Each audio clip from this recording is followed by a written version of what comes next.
Well, good evening and welcome to the Same Team Large Group. I am Jackie. This is my husband, Dave. We've been married for almost 12 years. We've got two kiddos, 8 and 5, and we were just so excited you decided to join us here tonight. Tonight's topic defeats all social distancing rules. There's no 6 feet here because we are talking about intimacy, folks. That's right, intimacy. And obviously tonight is about couples, but you may have heard the story about the guy who was speaking at a men's conference, and they were talking about the topic of sex and intimacy. And he was talking about how important intimacy is to having a successful marriage. And he said, there's a correlation between how much you have sex and how successful your marriage can be. He said, some of you in here, you might be having sex and being intimate more than once a week. And a lot of guys raising their hands, yeah, all right. And then he goes, well, maybe some of you guys are in here, maybe it's just once a week for you. And a couple other guys raise their hands. And he goes, I don't even like to mention this, but sometimes, maybe for some of you in here, it's just, maybe it's once a month. And a couple hands kind of quietly go up.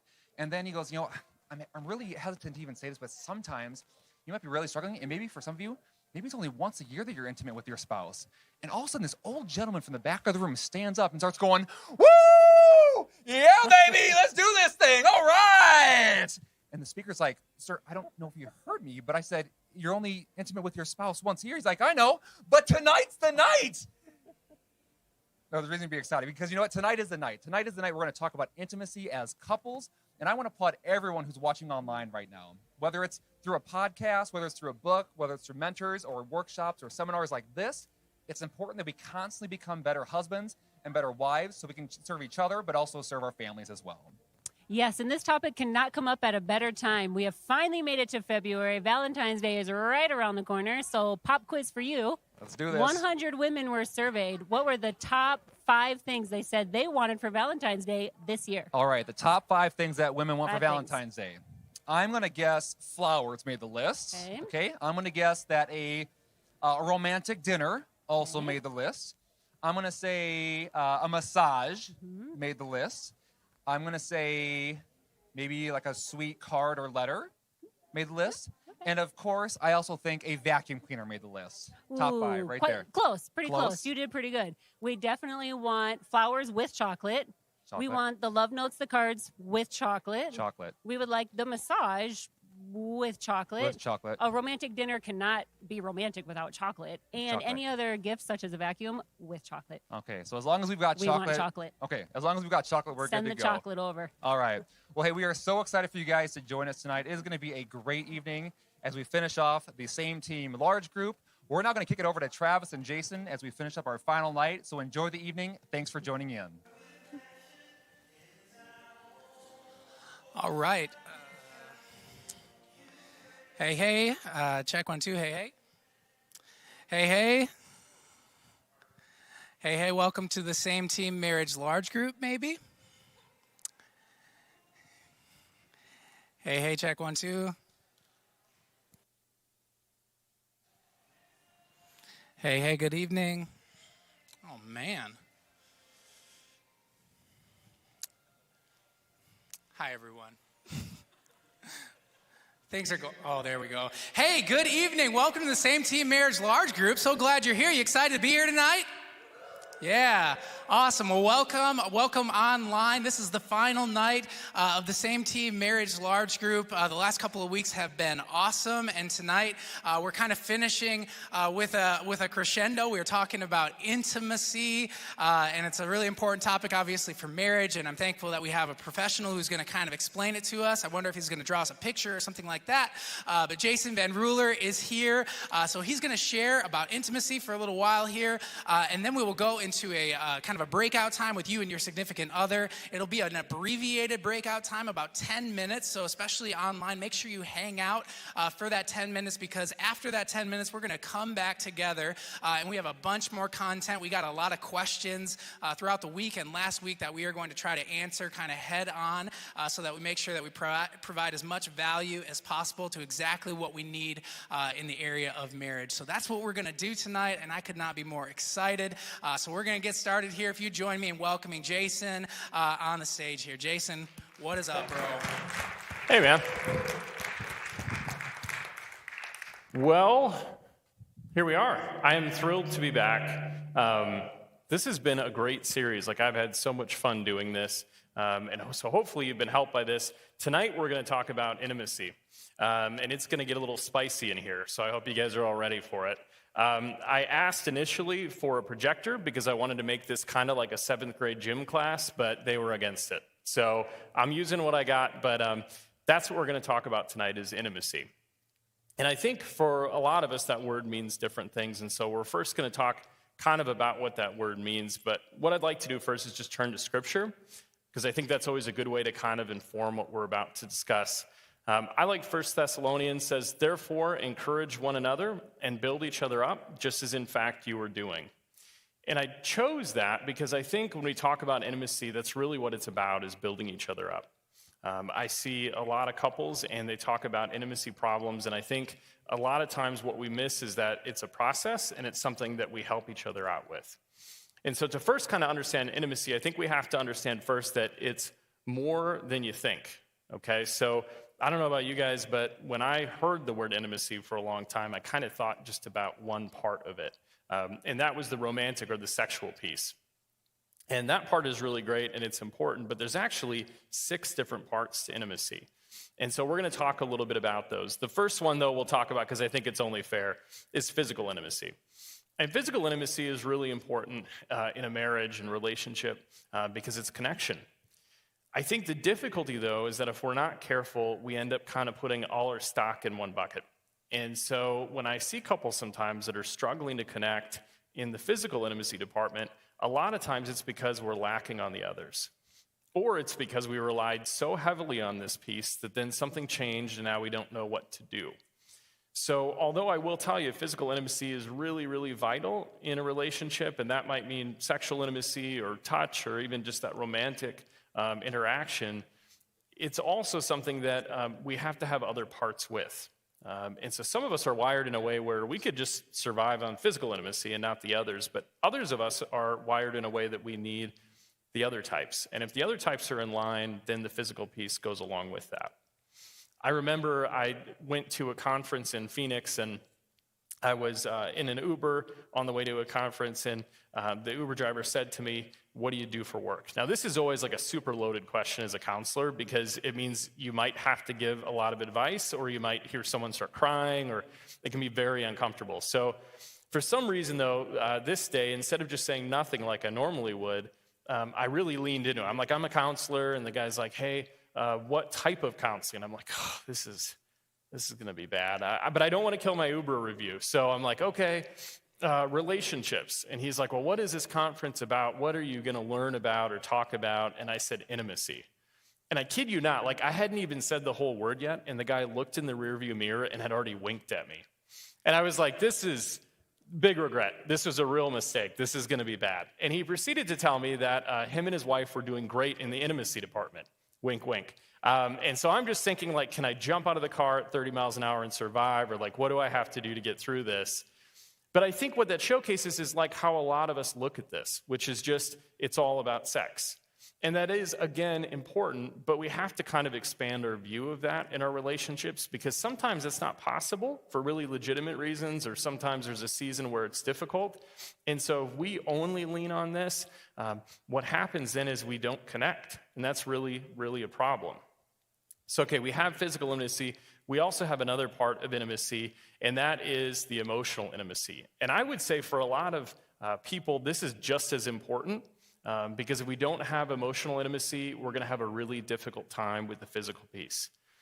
And what this kind of makes me think of is a lot of times we're just not really versed in how to have that emotional intimacy. And so we can start something, but we don't know how to finish it. Now, this is right outside my bathroom. I was taking a shower and got done and walked out. And I thought, oh, that's where I left the water on. And I looked up at the ceiling and realized that I did not leave the water on. There was just water running out of my ceiling. And so this is the way that I think about things. I thought to myself, I bought that really cool knife. I bet I could cut the ceiling with it. Now, this is always bad, right? If you see a problem and you think to yourself, like, I have a tool that I could use for this and this is going to be fun, it's a problem. But I did anyway. So I cut the hole, got the water turned off, and then promptly realized that I had no idea how to fix that. I just sort of cut a hole there. Now I have no clue. There's a big hole in my ceiling, and this is a problem. And I think for a lot of us with emotional intimacy, we kind of approach it the same way. We might know how to dance around it, or we might know how to start a conversation, but we don't really know what to do then. And so like me, you might now just walk down your hallway and pretend it's not there.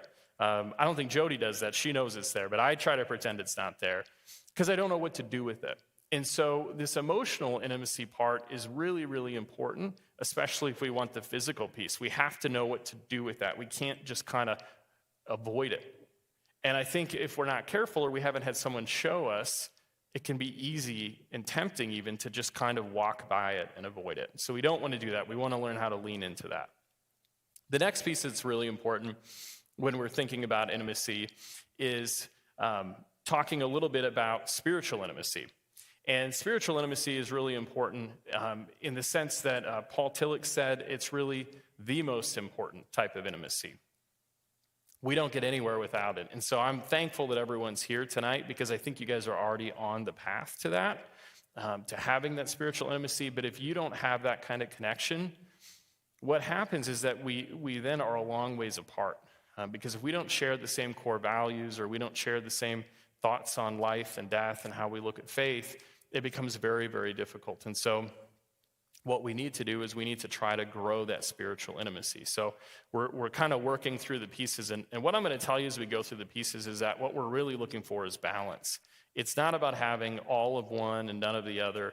It's about having balance between them. Because sometimes there's pieces that are going to be off. There's going to be difficult seasons. There's going to be times where you're just not connecting. And so we need to rely on the other ones then. But if we don't have those, we're in big trouble. The other one that we would talk about is the intellectual intimacy. And this is my son. This is actually me at seminary, so I've aged very well, as you can tell. Same handsome, good looks. And my son, he's always been a reader. And so I think he's actually reading Pascal at a very young age. But we share that together. We both really like to read. We both really like to connect intellectually and talk about ideas. And this is something with our relationships that I think we often overlook, is our shared interests and our shared intellectual discussions. I know I was kind of thinking about Jody and I, and we have literally like a 400-page book on making kombucha. Now, I will say that's not really my book, but I did give it a read. And so we share that together. We can talk about these ideas, and it's something that brings us closer. And so that's really, really important in a relationship, is to have that ability to connect, and not just over inconsequential things, but over ideas too. Another thing that we want to be really aware of with intimacy, and I kind of combined two, is creative and experiential intimacy. So experiential intimacy is traveling together, having experiences, doing things. And this is so vital to a relationship. And I think, unfortunately, with COVID, a lot of us have really struggled with that part because travel's been really restricted. And so we've had to be really thoughtful about how we do this. But that experiential piece is a huge piece of intimacy. Think about any big, memorable trip you've been on and the people that you've gone on that trip with. And you remember them, right? And you have connections that you don't have with other people because you experienced it together. And so we need to have that in our relationship more than just our wedding, right? Our wedding is a great thing to experience together, but we need to keep doing things. And then we have to have creative pursuits. And that could be about anything, really. For us, it was Jody's birthday, and it was a big birthday, and so I wanted to take her to do something that she would think was fun, that we have interest in. And so we actually, I wanted to go to one of the top restaurants in the world, and it was in the U.S., and so we went. I think it's called Seizen. And so we went there, and they had this whole like flight of food, which for me was not hot dogs or macaroni. So I was very confused with the whole thing. But this is what it was. So I think this was like sea urchin and something orange, something purple, something green, a bun of some kind, and there was no butter. But we sat there together, and it was a creative experience, right? Because these people spent hours making this thing that I ate in like a bite. And they had all these, I think this was made out of like a chicken named Bill at a farm in Oregon, and they told us about it. And so this was like this really amazing experience that just the two of us had. And so we need to have those in our marriage. We need to make those times and make those efforts to have creative pursuits. Now, other things that we can do are things like concerts, plays, things like that where we're going and we're doing it together. But we really need all of these things if we want to do intimacy well. Because if we don't have the ability to do all of these things, and it all kind of falls on one area, then we have a disconnect, especially if the intimacy that you're most comfortable with is, let's say, creativity, and your spouse is most comfortable with physical. That's really, really hard to put together. And so we need to become well-rounded. But in order to do that, we kind of have to have this realization about intimacy, which is that it really comes down to you first, okay? When I see couples come in, they often say to me, Jason, what I really need is for them to be this way. I need them to have more intimacy with me. We need to have more intimacy in our relationship. And the hard truth of that is that it's really, really difficult to have that with somebody if you don't have good awareness and insight about yourself. It just is, because it's kind of cliche, but if we don't know how to do it for ourselves, it's really hard to give to somebody. And so when we think about intimacy, before we look at our relationship, we really have to look at ourselves. And that feels a little selfish in a way, but if we're not able to do that, we're not going to be able to meet our spouse or partner there. So as part of this, we want to then go and take an honest assessment of ourselves. And I know you're all reading this right now, and it does say underpants. But we want to take an honest assessment. A way that I like to take an honest assessment of where I'm at in my life is to go to the dermatologist. And this is really fun for me because they look for moles that might be cancerous. And they have actually found one. And so now I'm like kind of panicked and I have to go. Like I can't even put it off. But what it means is that about every 6 months, I get to stand in front of a bunch of strangers in a little room in my underwear. And while that sounds like a lot of fun, it actually isn't. They take notes, they point at stuff. And what I realize about that is like I can totally tell if I've worked out or not worked out or how I'm feeling. Like there's no hiding anything. And I think that as uncomfortable as it is, and by the way, my dermatologist is fantastic, so she's really good about it. As uncomfortable as that is, we need to do that for ourselves. Now, I'm not saying to go home and stand in the closet in your underpants and invite friends over. That's not what I'm saying, because that's weird. But what I am saying is that we need to stand with some vulnerability and kind of look at how are things actually looking. Not how do I want things to appear to other people or how do I think they should be, but how does it really look? Who am I really? Because that question is going to be so important if we're going to have intimacy with somebody else, is we have to know some of that. And so as part of that, once we get done with the underpants in the closet, we have to try to know ourselves. And knowing ourselves takes work. And that sounds odd, but it really does. Because some of us have a very surface level view of who we are and what we think and why we think that. And so it becomes really hard to share that with people because we kind of run out because we don't know. And so I had an experience that was really funny not that long ago, actually, where I went to the gym. And I like to go to the gym when I'm barely conscious because I just feel like it makes it easier. If you just go to the gym, you're half awake, get it over with, it's better. But I went and I ran into somebody that I hadn't seen for a long time. And they looked at me and they said, "Do you know Jason Van Ruler?" I look at them, I'm like, I think so. And they kind of say it again. They say, "Do you know Jason Van Ruler?" And at this point, like my mind is blown. I'm like, does anyone know Jason Van Ruler? Does Jason Van Ruler really, like, is this a weird dream? I should have washed my face. And then they kind of say it in a frustration. They're like, "Do you know Jason Van Ruler?" And I'm like, I'm Jason Van Ruler? But I'm not sure, right? I'm not sure. I'm literally asking this person, am I really this person? And it really made me think, like, do I really know me? Now, they were asking if I knew my cousin, which I do know my cousin, so they were just confused because they were also unconscious. But the moral of that story is that how often do we think about, really, if we know ourselves? Do we know what makes us tick? Do we know what's important? Do we know what makes us cry? Do we know what hurts us? Do we know what makes us laugh? Because if we don't know that, it's hard, again, to connect with our partner. And so we want to know ourselves better. By the way, I think this picture is awesome. This is my son just looking out, just doing kid stuff, I guess. But to me, it made me think about that. How often do we look out over our lives and just try to understand ourselves better? The other thing that we need to do as we grow in intimacy is to understand our personality. Now, I know some of you are probably familiar with the Enneagram. That's one personality assessment. There's the MMPI and all these other ones. And they're all great in the sense that they tell us about ourselves. They tell us about traits. Now, it doesn't necessarily mean this is who we are, but it informs us. And with that information, we can then have a better understanding of ourselves and how we interact with our partner. I did the Enneagram, and I'm sure you guys are all shocked, but I'm a helper. As a counselor, it seems really weird. Like, I don't know why I do that job. And I'm caring, interpersonal, generous, demonstrative, and then I cross out all the negative crap, because that part is not true. So I'm everything positive, none of the negative stuff. I'm kidding. That part is true, too. People-pleasing and possessive. Ugh, that's gross. But people-pleasing and possessive. And so what I get from that is I understand why I do some of what I do. And I understand how that sometimes really helps relationships, like that really makes up for things. And I also understand how that gets in the way sometimes. And so if you haven't done this sort of thing, I think it's important to do, because you have to have that understanding of your personality and what really guides you. Without that, we're just sort of aimlessly wandering along. And then it makes it really, really difficult to go to our partner and kind of talk about who we are and what we need. Which, speaking of that, the next step in doing all of this is knowing how to meet your needs.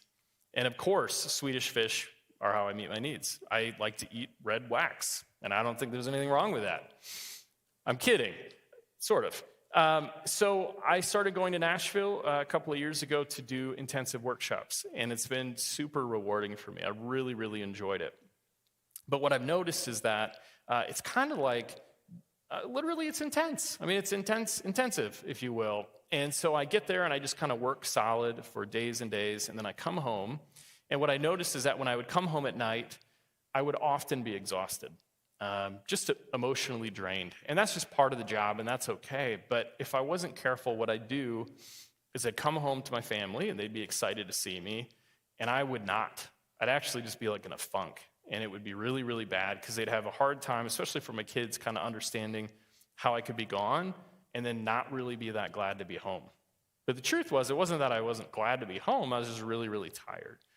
And so I determined that what I needed to do is find a way to kind of meet this need for, I would say, some rest and kind of pep up my mood a little bit and reflection. And so what I came up with, the Swedish fish, which I don't eat that often, but they're awesome. And so that had to be step one.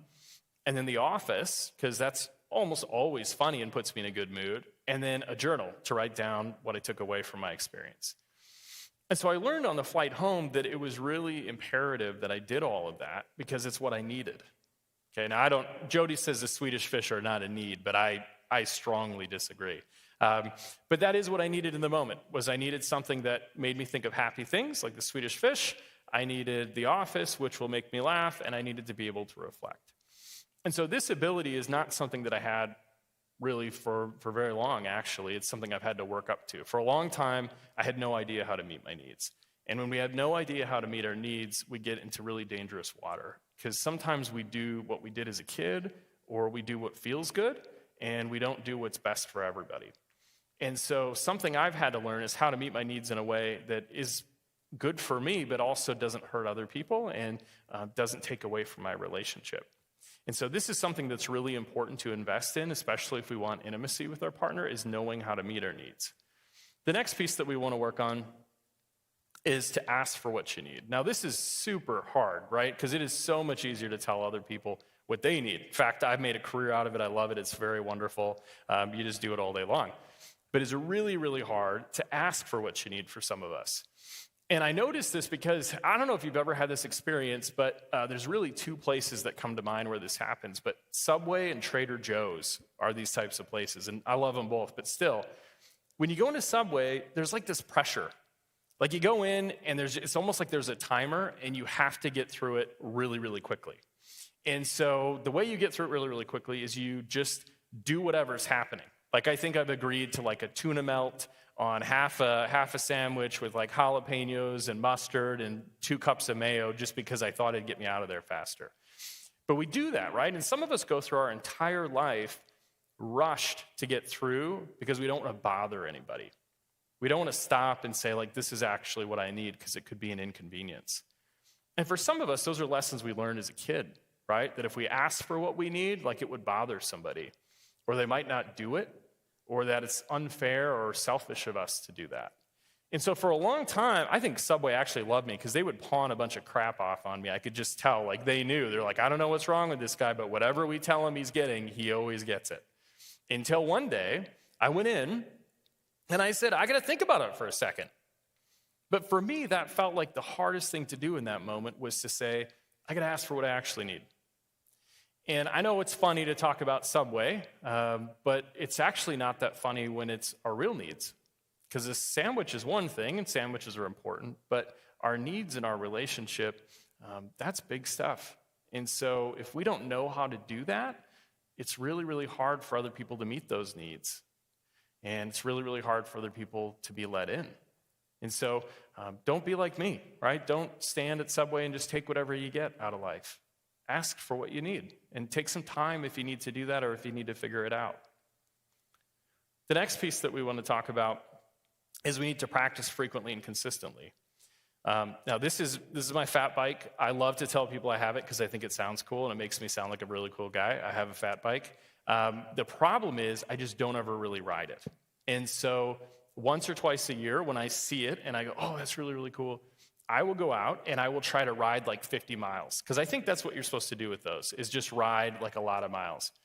And then inevitably I will come home and I will tell Jody that I don't feel well and I will lay in bed with leg cramps for like 3 days and just be miserable. And the reason is because you can't just go out and do like 50 miles on that without doing consistent practice. But I always think I can. And so intimacy is kind of like that too, and knowing ourselves is kind of like that. You can't just occasionally do it. You can't do it once a year. Say like, oh, okay, well, I did that. Yeah, check that off the list.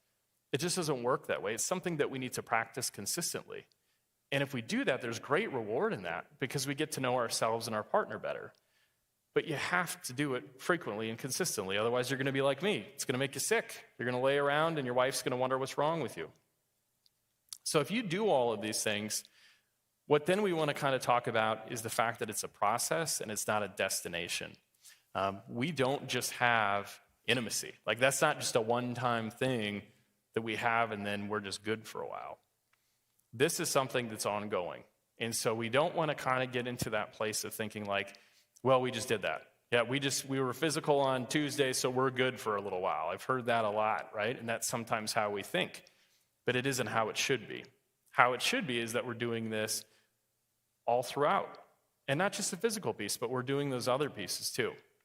And so along with it being a process, we want to remember some things that are going to be really helpful guides to us. And one of those things is that we want to remember that we need to just kind of be who we are.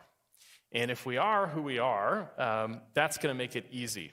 And the interesting thing is that that's who our partner loves best anyway. Now, I don't know about you guys, but I have had an affinity for cranky old people for a really long time. I don't know what it is, but I really just like crabby old people. And part of the reason that I really love them is because they just are who they are. Okay, there's no, like they just have either gotten too old or too cranky to like try to pretend to be anybody else. And so, you know, they burp talk and they do weird stuff or spill coffee all over or, you know, say things that you're like, I can't believe you actually said that. But I kind of love all of it because somewhere I think we all want to be that person, right? We all want to be that person, maybe not like Bernie, but we all want to be that person who is just who they are. You know, good old Bernie, I love this. By the way, too cheap to buy a Getty image, so I just drew it. So you're going to have to deal with it. It's Bernie Sanders if you didn't know. But what we all love about Bernie is that Bernie doesn't care what's happening, right? He's just in his parka and mittens. He's just hanging out. And I think that's what makes that image so shareable is just the fact that we can all relate. Like we all want to be like that. Maybe different mittens, but we all want to be that way. And so if we can try to do this in our relationship, we can start to have more authentic experiences. The other thing that's helpful for us to kind of remember is that we want to be vulnerable first. And that's super hard. For some of us, it feels like being vulnerable is so risky that we just can't even bring ourselves to do it, right? Maybe we've had experiences where we've been vulnerable and it's ended really badly, and so we've decided that that's just not going to be for us. But if we want intimacy, we have to. I remember, along with doing these intensives, they said, yeah, we want to fly you down for an interview, and what we're looking for is like you to share your story for an hour. Like, just tell us about you. We want to know everything. And I literally said to Jody, I said, I don't think I want to go. She said, why not? And I said, the thing is like, I don't want to talk to him about me. I don't want to tell him all this stuff. Because for me, that felt so scary to let people in. fact, I'd been really, really good for a long time at never letting anyone in. And so this idea of like talking to people and letting them in just seemed beyond me. I had some advice from some good friends who told me that the best things lie just beyond that vulnerability, and so I went. And I shared, and it was weird, and I didn't really like it. But at the end, I felt better. And I now have friends today that I wouldn't have imagined having that know me better than anyone, and it's been really awesome to have that. But I wouldn't have volunteered. And so part of what we need to do in our relationship is we need to motivate each other and help each other to lean in and be vulnerable, even when it's difficult, because it is difficult. If you're sitting out there and you think to yourself, like, man, Jason, sounds good for you, but it's tough for me, I know. I literally was on a flight thinking to myself, I could just get off in Chicago and come home. It'd be easier. But I'm so glad that I leaned into it. So after we're vulnerable, what we want to do then is we want to be slow to anger, and we want to be patient and kind. I think I heard a Bible verse about that one time. But I think something that really captures that is my childhood dog, Chloe. What she lacks in brains, she makes up for with looks. And she has since passed on, but she was a wonderful dog. And she was the kind of dog that you have when you're a kid and you pull its tail and you poke it and you do a bunch of kid stuff that, really isn't cool for the dog. But, Chloe never bit her face off like we probably deserved. Chloe just looked at us and was like glad to be there and fun. And I think sometimes we take ourselves so seriously or we overthink situations so much that we lose some of the ability just to be present. And just to have fun and just to laugh and to play and to not read so much into anything. And I think actually like animals do a fantastic job of teaching us about this because they are, like they're just in the moment. I think literally because they forget everything else, but they're just in the moment. And I think that we want to have that in our life. And somewhere along the line we forget it. I think the Bible talks about kids and how, when we have that and we're pure and we're naive, that's just so much better. Because we have this ability, but it gets covered up by experience. And so to be intimate and to have this connection, we need to get that back, and we need to strive for it.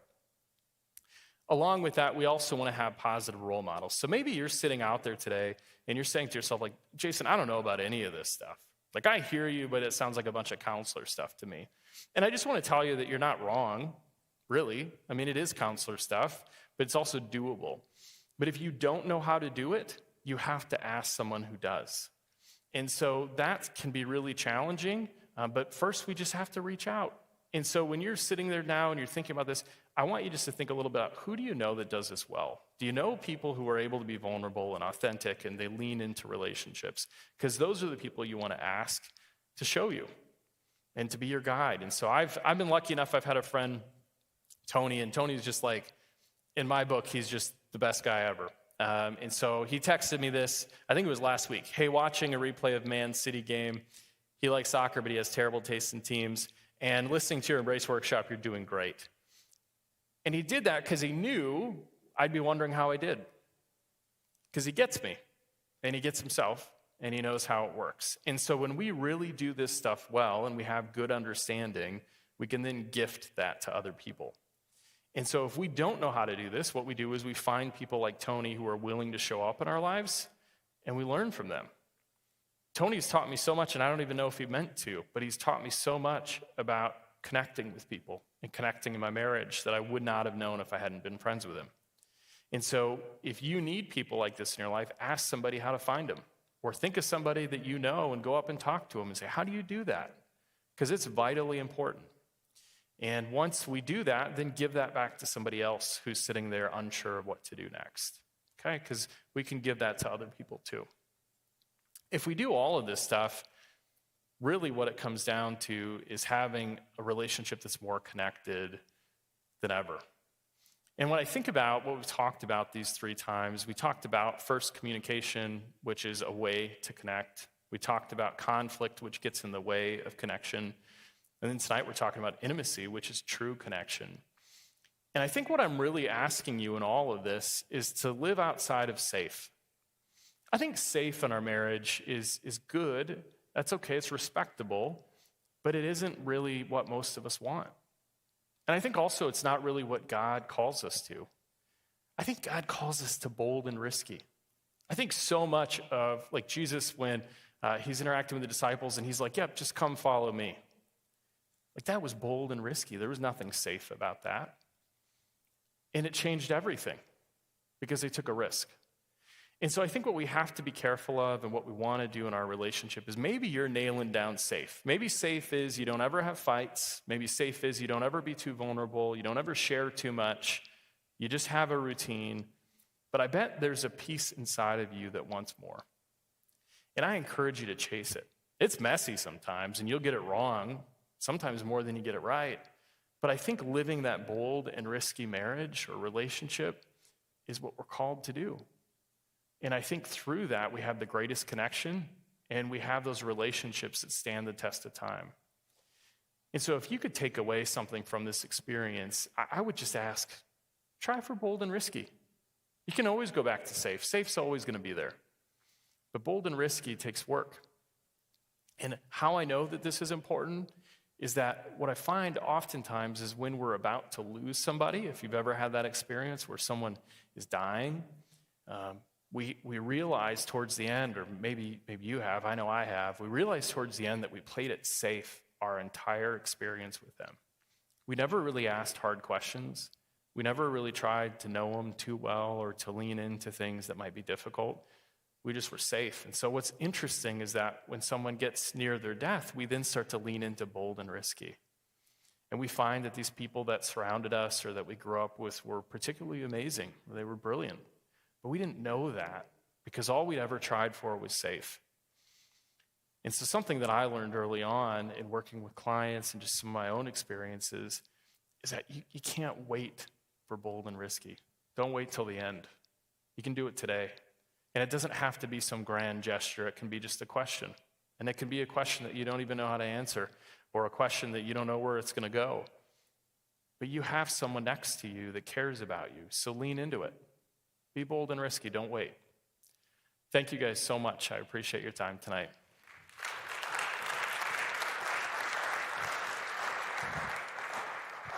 Okay, so we are going to take just the next 10 minutes to break out with your partner. So in the room, find a safe place to do that at home. Again, make sure you hang out.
Time flies when I'm having fun with my wife.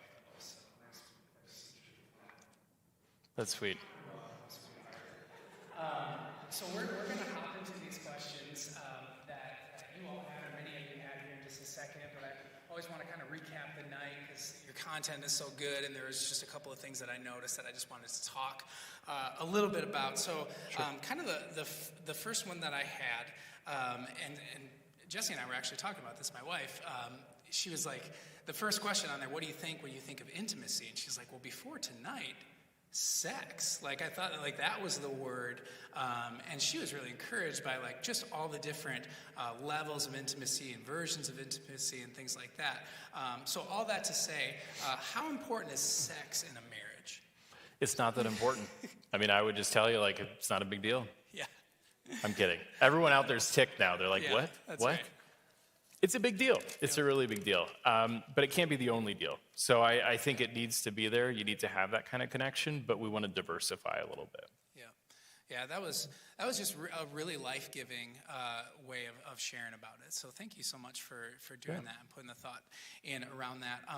I was thinking about, as you were talking about knowing yourself and different things like that, and so I think a lot of us maybe have taken some steps toward knowing ourselves. Maybe we haven't at all, but let's just pretend like we've gone through a journey a bit of getting to know ourselves a little bit, and then growing into knowing what we need, and then growing even more to being able to communicate our need to our partner. So that's a lot of growth. It really, really is. And so I even wanted to just kind of space those things out, because depending upon where you're at, you could be anywhere on that journey, because that's actually a lot. Yeah. But let's just say you've gotten it. You've known yourself a bit, you've identified your needs, and you figured out a way to ask your needs to your partner. And then you do that, and your partner doesn't respond in the way that you would want them to. They don't fulfill your needs, or they don't thank you for sharing your needs. They just don't respond in the way that you want. What next? Yeah. Well, I think that'd be a bummer, right? Because there's a disconnect there. I think what becomes really important is to explain why it matters to you. Okay, so sometimes if you share a need with your partner that isn't really important to them, it can be easy for them to dismiss it, because it's not that important. And so if we show up and we kind of explain why it is so important to us, the chances are our partner's going to connect with that. And if they don't connect with that, they might connect with the emotions you feel when that doesn't happen, right? So when you say, like, if we're not connecting this way, it makes me feel sad and lonely, they can connect with that feeling. Now, they might not know what it's like to see it that way, but they connect with how you feel. So we're just trying to find a connection point. Yeah, that's good. That's good. So we can hop into some of the questions that we got. But before I do, I just wanted to just share kind of a little bit of a caveat around some of these questions. So Jason and I actually talked quite a bit today, which was really, really nice kind of throughout the day as we were preparing for the evening. And we talked through this idea, like some of the questions can kind of skew just a little bit negative. And that's okay, because what these questions are is they're raw.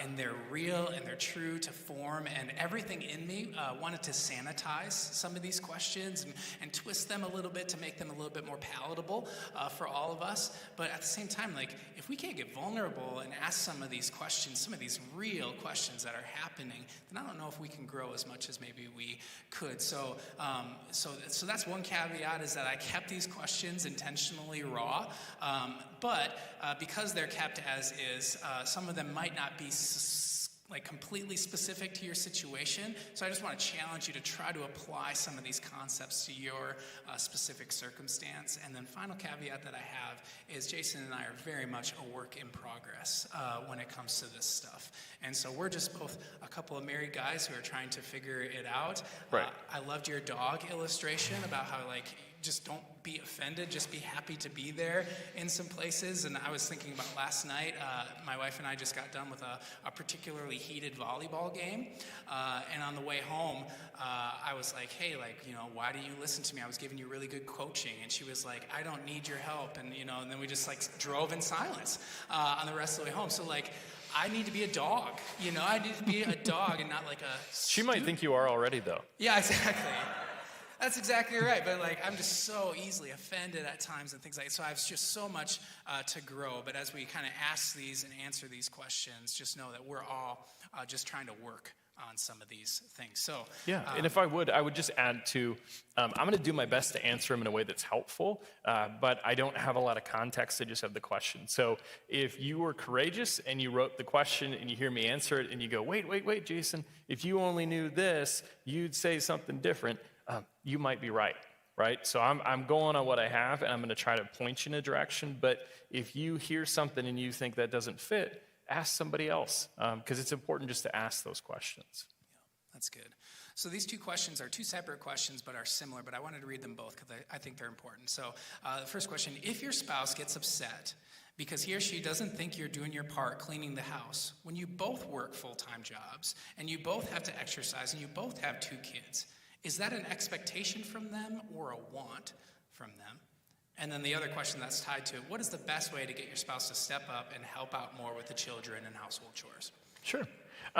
Well, I don't know if it's an expectation or a want. That's something you have to talk about, right? So we can have expectations, but again, we want to keep them pretty short and small. And so if this happens to be one of yours where you say, like, it's really important to me that this is equal or that I feel this is fair, okay, like that's fine, but that's just one of your things. So I think first is to kind of talk about that. And then I think to talk about what it means to you when it doesn't happen. Because it just might not be that important to your partner, or they might not see it the way you do. So sometimes just our personality, again, might be that you're kind of messy or you're kind of quirky and you forget stuff. And so if that's how you're wired, that might be deeply offensive to your partner, because they might say, like, geez, I'm doing all this stuff. I want it to be more fair, and you just keep stepping on me. When in reality, they might just see something else as more important, and they might be saying, like, well, I'm trying to do this for you. So it's kind of getting on the same page about, like, what is really important and how do I help you with it? That's good. Those questions are just so relatable, because I just wonder, like, all of us are kind of dealing with that. We all have, well, if you're anything like my wife and I, who are both like youngest kids, we both just, like, whenever we do anything around the house, it's like, look what I did. Look at how I'm helping. Look at how I'm doing this and that around the house. And I feel like that is what a lot of these questions are, is just like, hey, we both are working full time. We both have 2 kids. We both want to take care of our bodies and all these different things. So, like, can you just talk to us a little bit more about what it would look like for us to even recognize the work of our spouse, and like, yeah, recognize the work of our spouse and not just think so much about what did I do? Sure. Yeah, I think some of this is if we understand our spouse, then we know what's difficult for them, right? So if you go, well, they're kind of wired in a way where they don't think about this stuff, but then they did, we can kind of notice the importance. And so I talk to couples a lot about, if we want our partner to keep doing something, be really positive and make it easy to keep doing that, right? So if they do it and you don't notice or say anything, chances are they're not going to keep doing it. And we're all kind of wired like kids that way, no matter how old we get. We just want that affirmation and the positivity. So do it. I know for me, I take out the garbage and I break down the boxes, and every box I break down, I come ask Jody if I did a good job. And she says I did. So then I go back out and I come, no, I'm just kidding you. We don't need that much. But it is helpful. So if you see your partner's trying, make a big deal out of it. Chances are they'll do it again. Yeah, that's good. There was a specific question about the first night you talked about rebounding and how long is the appropriate time to rebound. And they asked this specific question, trying to understand where your spouse is coming. Can you define rebound? Are we talking about a complete resolution to the conflict? Or do you mean that we're able to at least function together again, even if it's not completely resolved? What does it mean to rebound?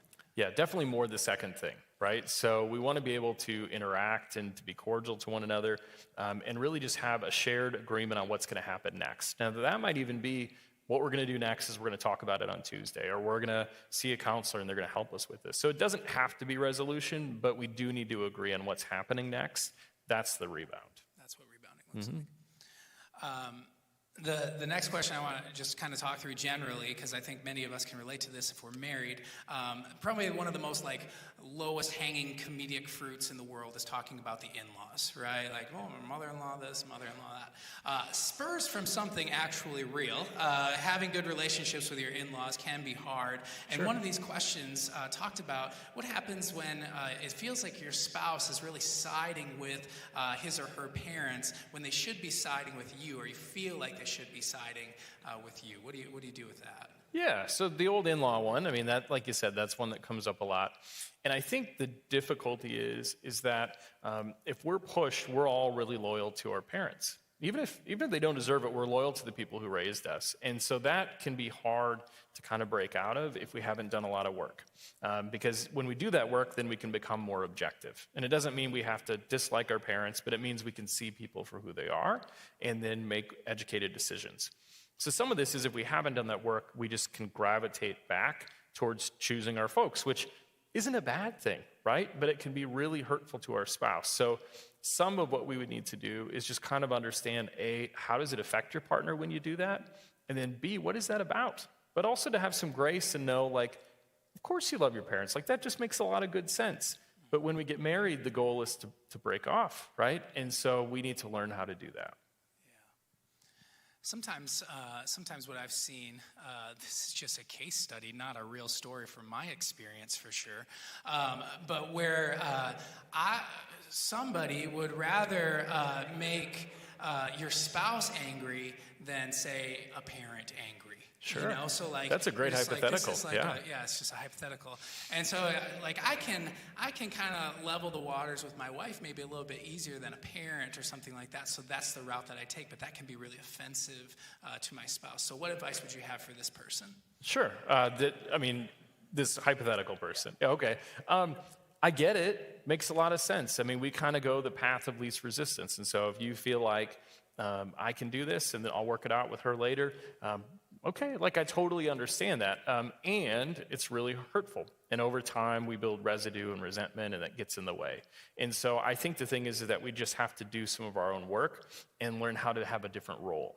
Because it's really tough when we're around our family, and you notice this maybe around the holidays, is that we fall into that role that we grew up in, right? If we don't really try or we don't know ourselves very well, we just kind of gravitate back. And so we have to do some work to kind of know when we're getting there and know what that role is. So if you go, yeah, I know when I see my folks, I get into this pleaser role or whatever, and that's difficult for me because I'm probably going to choose them and not even mean to and hurt my spouse, be aware of that. Like when you go into it, think like, how can I really choose them and make it known and not fall into that? Yeah, that's good. This was one of my favorite questions that we got because it hopefully speaks to what a lot of us are feeling right now. You're here because we want something better. And this person said, after years of being married but not being on the same team, how can you implement real ways to actively and lovingly be on the same team? Sure. Well, two things. Remember why you got together in the first place. So you loved each other enough to get married or be in a relationship. Why was that? Were you just making poor decisions, or was that about loving the person? And so sometimes it helps to kind of go back to, like, what did I love about them then that I really dislike about them now? Because that's usually how it works, right? Everyone's like, we're so different, and they say this. And then I see couples, and they're like, they're so different. They say this. And so going back and just kind of seeing it with those fresh eyes that we had at the beginning of the relationship is helpful. Mm-hmm. The second thing is, and I kind of steal this one from business, but businesses don't work if they don't have a mission statement and objectives. Yeah. And so if you are in a relationship where you're not having an agreed upon direction, it's going to be very, very difficult. And so that's a good thing to sit down and do annually or however you want, but to kind of say, like, what are we focused on and where are we going? Mm-hmm. And that gets us on the same page, or at least tells us how far off we are if we're not. Yeah, that's good. A personal and family kind of vision and mission statement. Absolutely. So important at getting on the same team, because you're literally getting on the same team when you're writing all of those things out. So right. Intentionality, that's really good. You talked about the 6 kind of different types of intimacy. Maybe we, in our groups or in our kind of pairs, we were able to talk about maybe some that we are good at, not so good at. What happens when you're just completely on the same on that different page when it comes to your intimacy and what you're good at, what you're not good at? How do you come together? Perfect. You have an opportunity to grow, and you have someone to teach you. Yeah. So you say, this part comes really easy to me. I'll teach you about it, and for them, they can teach you about their part. So it's really a growth opportunity. I think sometimes we see it as being something that's really in the way or an obstacle. But when I talk about role models, our partner can be our role model sometimes, right? Maybe our partner does spiritual intimacy way better than we do. We can learn from them. So I don't see it as a disconnect. I see it as a pretty cool opportunity. What if you just don't know how?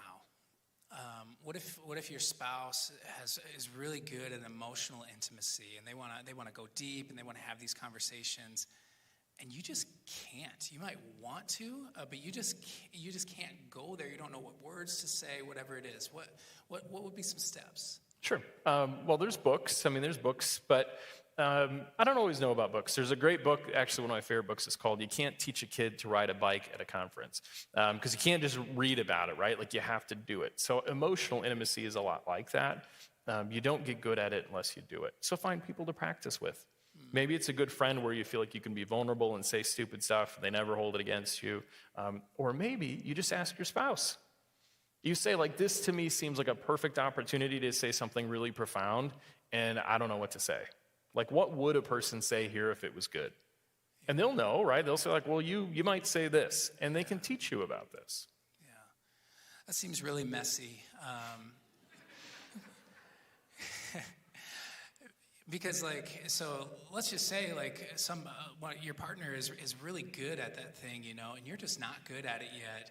And maybe for the first couple of times, they'll hold your hand through it. But after a while, it might get kind of wearing, like, why can't you just get this? Why can't you just learn this after a while? I'm just trying to dig in just a little bit because I feel like some of us are just there, and maybe we're just hitting the same wall over and over and over again. Yeah. Do you have any thoughts on that at all? Ask for help. Yeah, ask for help. So I get it if that partner's frustrated, but at the same time, they're probably not as good as something as you are. So, we have to kind of go, or we're trying to help each other grow, or what are we trying to do here? Yeah. And sometimes it might be annoying for them if you're not good at that, but then ask for help. Mm-hmm. In my experience, people who say they're no good at emotional intimacy, they're just not good with certain people. It's not that they're no good at it. They can do it in the right spot and with the right people. They just aren't good at it with their partner. So for people that say, like, I'm just not good at it, maybe, but probably that's not the case. Probably it's just you have to get more comfortable with this audience than the one you're used to. Yeah, that's good. So I have one more question, but before I do, I just want to encourage everyone here who's kind of joined in and taken some steps in this process. It kind of reminds me of kind of working out for the very first time, or getting back into working out, and it's really like tiring, and you really feel like you don't do anything. And often, like sometimes I'll work out after not working out for a while, and I'll just kind of lay on the floor, just sweating for a little while, and not really do anything. That never happens to me, ever. That's right. That's never. But I think that, like, we're always going to be, if we took that step of actually going to the gym and laying on the floor sweating, and we took that step of coming to these marriage groups and took some steps forward, even if it doesn't feel like we're taking these big strides, we're further along than what we were before. Right. And what I've actually seen, just even over the last couple of months, just as a pastor here, is that so many people that seem like they have it all together on the outside are really hurting right now. And I've just had more conversations than maybe normal lately of just people who are just broken and people who I never imagined they would be. And so if that's you out there right now, just know that you are seen, and there is a way forward for you. And some of the stuff that we're talking about here will take some big strides. But there is a community around you as well that loves you and cares for you.